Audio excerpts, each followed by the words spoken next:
کے مظلوموں کو پیغام سنا دیا، ساری دنیا کے دکھیوں کو پیغام سنا دیا کہ دنیا میں اکثر انسان ظلم و ستم کا شکار ہوتے رہتے ہیں، تو میرے رب کا پیغام، میرے نبی کا پیغام، میری امت سہ جانا، صبر کر جانا اور حوض کوثر پہ آ جانا۔ یہ مدینے والوں سے وعدہ نہیں ہے، یہ امت کے تمام ان طبقات سے وعدہ ہے جو ظلم کی چکی میں پس گئے اور جن کی کوئی سنوائی نہ ہوئی اور جن کے حقوق غصب کر دیے گئے اور جن کے حقوق تباہ کر دیے گئے، تو ان کے لیے اللہ کا نبی کھڑا ہوا ہے، آ جاؤ آ جاؤ، کون ہیں جن کے حق مارے گئے دنیا میں اور وہ صبر کر گئے، آؤ آج میں تمہیں اللہ سے لے کر دکھاؤں گا، اور جنہوں نے تمہارے حق مارے آج میں انہیں تمہیں پکڑوا کے دکھاؤں گا۔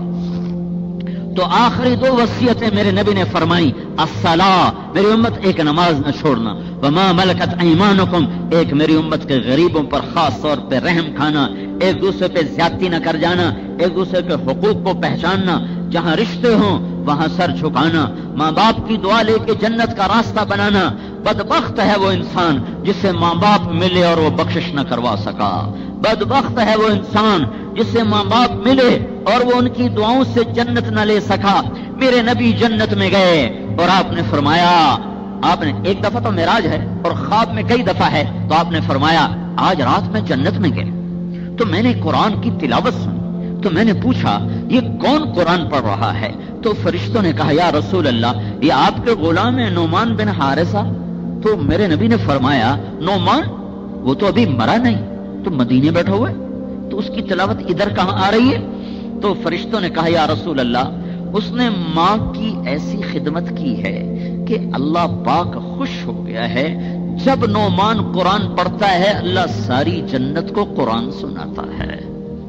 آپ میرے سامنے بیٹھے ہو اور ماشاءاللہ بہت بڑا مجمع ہے، پیچھے اندھیرے مجھے نظر نہیں آ رہا لیکن بہت بڑا مجمع ہے، 15-20 ہزار مجھے نظر آ رہا ہے، اور ان کو سنانے کے لیے کتنے سپیکر لگے ہوئے ہیں، اور وہ مدینے میں اور اوپر 7 آسمان، 7 آسمان کے اوپر جنت، اور وہ کہتا ہے بسم اللہ الرحمن الرحیم، وہ کہتا ہے بسم اللہ الرحمن الرحیم، اور یہ آواز 7 آسمان کو چیر کے پوری جنت میں گونج رہی ہے۔ اس کے پیچھے کون سا لاؤڈ سپیکر ہے؟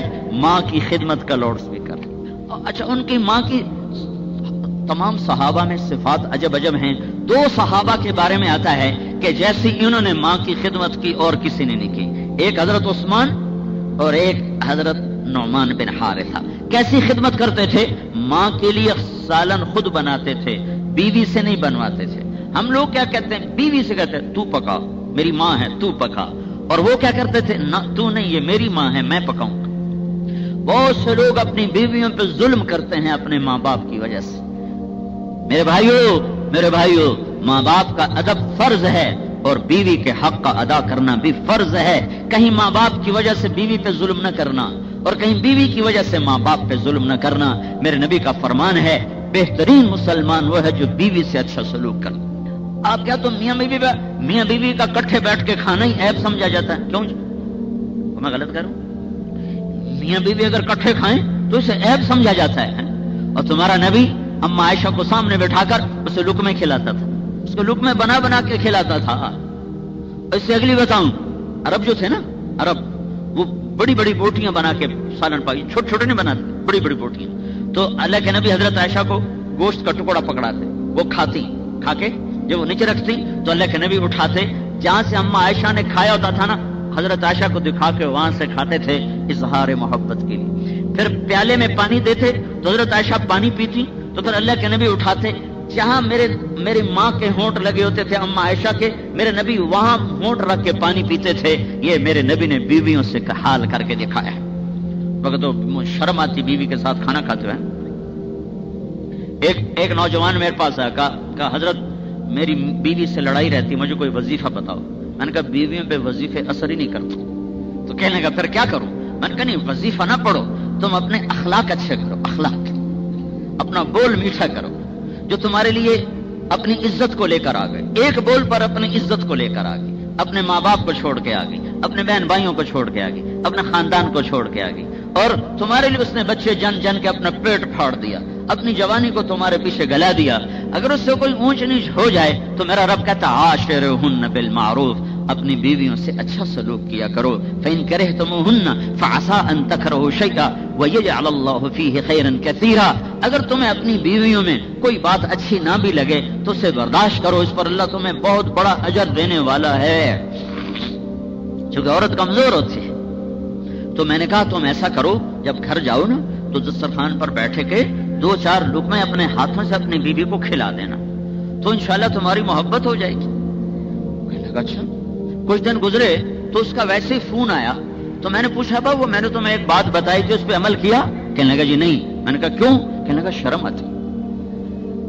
میں نے کہا تو لڑتے ہوئے شرم نہیں آتی؟ مرد ہو مرد اور عورت سے لڑے، کمزور بیچاری ہیں، مرد ہو کر عورت سے لڑے.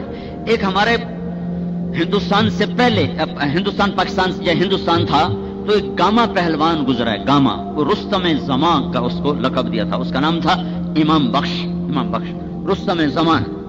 تو انگلستان میں اس کی تاج پوش، انگلستان میں اس نے ساری دنیا کے پہلوانوں کو ہرایا تھا، تو اس کو اس وقت سونے کا تاج پہنایا گیا تھا. وہ امرتسر میں رہتا تھا جو ہندوستان کا شہر ہے. سودا لینے گیا بازار میں سبزی والے سے، سبزی لینے لگا تو کسی بات پہ کچھ سودے پر کوئی تکرار ہو گئی تو سبزی والے نے گلاس اٹھایا اور زور سے مارا گامے کے یہاں لگا تو ایک دم خون نکلا. تو گامے نے اپنی پگڑی اتار کر نہ وہاں ایسے پٹی باندھ لی اور چپ کر کے سبزی اٹھا کے چلنے لگا. تو لوگوں نے کہا پہلوان جی اور یہ اتنا کمزور سا آدمی تمہیں گلاس مارے اور تم آگے کچھ بھی نہ کہو، تم تو پھونک مارو تو اڑ جائے. تو گامے نے کہا میری غیرت گوارا نہیں کرتی اتنے کمزور پہ ہاتھ اٹھاؤں، میری غیرت گوارا نہیں کرتی اتنے کمزور پہ ہاتھ اٹھاؤں. میں پھونک مارو تو یہ اڑ جائے گا، پر میری غیرت گوارا نہیں کرتی اتنے کمزور پہ ہاتھ اٹھاؤں. تو مرد ہو اور اپنی بیوی سے لڑے. میں نے کہا تم اب یہ کام کرو پھر مجھے خبر دو. وہ 1 گھنٹے بعد اس کا فون ہے، کہا مول صاحب بڑا کمال ہو گیا. میں نے کہا کیا ہوا؟ کہ میں نے اس کے منہ میں پہلے ہی لقمہ ڈالا تو اس کا منہ ایسے ہی کھلا رہ گیا، ایسے حیران پریشان. وہ مجھ سے کہنے لگی تمہیں یہ سبق کس نے پڑھایا ہے؟ تو کہنے لگا میں نے کہا مجھے مولوی طارق جمیل نے پڑھایا. اس نے ایسے اچھولے کہا اللہ اس کے بچوں کا بھلا کرے جس نے تمہیں کچھ انسانیت سکھا دی. یہ میں آپ کو دین بتا رہا ہوں، دین. صرف تسبیح پڑھنے کا نام دین نہیں ہے، صرف اشراق تہجد اوابین پڑھنے کا نام دین نہیں ہے. یہ بہت بڑا دین ہے جو میں بتا رہا ہوں. حضرت سعد بن معاذ اللہ کے نبی کے سامنے بیٹھے تھے تو ایسے کر کے بیٹھے تھے، یعنی ہاتھ ایسے یوں. تو ہاتھوں پر اللہ کے نبی کی نظر پڑی تو اس پر ایسے ایسے نشان بنے ہوئے تھے، سخت نشان جیسے مزدور کے ہاتھوں پہ نشان ہوتے ہیں. تو اللہ کے نبی نے کہا سعد یہ کیا ہے؟ کہ یا رسول اللہ میں اپنے باغ میں کام کرتا ہوں، اپنے ہاتھوں سے کسی چلاتا ہوں. تو وہ کسی چلاتے چلاتے نا میرے ہاتھوں پہ یہ سارے نشان پڑ گئے. تو اللہ کے نبی نے سب کو دکھا کر سعد کے ہاتھ کو پکڑا اور یوں اٹھا کے ایسے بوسہ لیا اور پھر سب کو فرمایا بیوی بچوں کو حلال کھلاتے ہوئے، حلال، حرام نہیں، جھوٹ نہیں، سود نہیں، چوری نہیں، ڈاکہ نہیں، جوا نہیں، اپنے بچوں کو حلال کھلاتے ہوئے جو ہاتھ ایسا ہوگا اس پہ دوزخ کی آگ حرام ہو جائے گی. دین کے 2 حصے ہیں، ایک عبادت جو مجھے اللہ سے ملاتی ہے، ایک اخلاق جو مجھے بندوں سے جوڑتے ہیں. میرے بھائیو عبادت 24 گھنٹے مطلوب نہیں کہ مسجد میں بیٹھے رہو، اخلاق 24 گھنٹے مطلوب ہیں. 24 گھنٹے 5 وقت کی نماز کے بعد اللہ کا کوئی مطالبہ نہیں، فضیلت ہے، ترغیب ہے، مطالبہ کوئی نہیں. 30 روزے رکھنے کے بعد کوئی مطالبہ نہیں. 1 لاکھ پہ 2500 دینے کے بعد باقی کوئی مطالبہ نہیں. زندگی میں اگر پیسہ ہے، حج فرض ہے تو 1 حج کے بعد کوئی مطالبہ نہیں. لیکن اخلاق کا 24 گھنٹے مطالبہ ہے. ماں آ گئی میٹھا بول بنا، باپ آ گیا میٹھا بول بنا، بیوی آ گئی میٹھا بول بنا. حتیٰ کہ اولاد سے بھی محبت کا سلوک رکھو اور اپنی محبت کا اظہار کرو. میرے نبی نے فرمایا اولاد کی بھی عزت کیا کرو ورنہ تمہارے باغی ہو جائیں گے. بھائی ہے اسے عزت دو، پڑوسی ہے. میرے نبی نے فرمایا مجھے اتنی زیادہ جبریل نے پڑوسی کے بارے میں وصیت کی کہ مجھے ڈر لگا کہیں اللہ تعالیٰ پڑوسی کا حق کی نہ رکھ دے وراثت میں. حضرت عبداللہ بن عمر کا پڑوسی یہودی تھا، یہودی. تو جب کبھی حضرت عبداللہ کے گھر میں گوشت پکتا، روزانہ گوشت نہیں کھاتے تھے، کبھی کبھی پکتا تھا، تو جب کبھی گوشت پکتا تو کہتے بھائی وہ ہمارے پڑوسی کو بھیجا. کہا جی نہیں. کہ اچھا پہلے ایسے کرو ایک پیالہ گوشت کا بھر کے میرے پڑوسی کو بھیجو، پھر اس کے بعد میرے سامنے روٹی رکھو. اور پڑوسی کون تھا؟ یہودی. یہ اسلام کا دوسرا حصہ ہے جس کو نہ سنا جاتا ہے نہ سنایا جاتا ہے، نہ پڑھا جاتا ہے نہ پڑھایا. میں آپ سے کیا گلہ کروں، یہ تو مدرسے والے نہیں پڑھاتے.